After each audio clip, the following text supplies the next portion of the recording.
AITA for how I handled my sister's obsession with my life. I have a younger sister, Jenna, who has copied me for as long as I can remember. At first, it was harmless. If I liked something, she liked it too.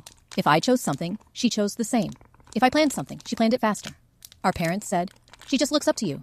But over time, it stopped feeling like admiration and started feeling invasive. In high school, I got into my dream college.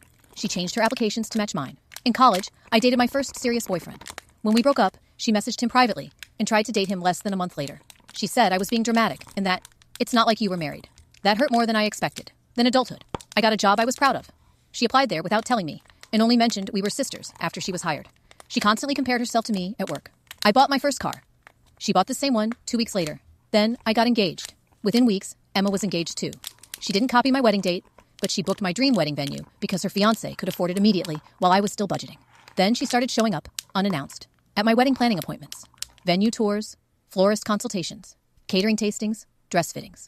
I later found out she was getting all my appointment details from our mom. At my bridal appointment, she walked in halfway through my session and asked to try on the exact same dress I was wearing. Same silhouette, same fabric, same everything. She smiled and said, "We have the same taste." I cried in the bathroom. Then came catering. By this point, I stopped confronting her. I stopped arguing. I stopped reacting. Instead, I started curating what she saw. When she asked about dessert tables, I sent her over-the-top outdoor setups I'd already rejected. When she asked about cocktails, I suggested heavy drinks I didn't even like.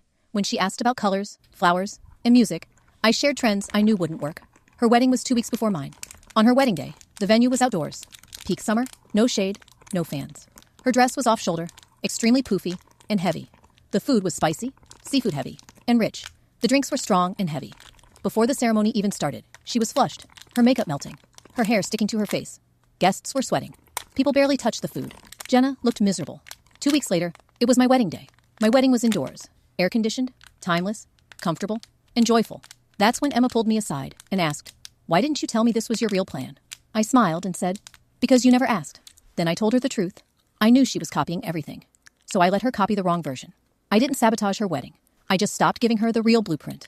So, AITA for guiding my copycat sister into all the wrong choices and letting her regret it.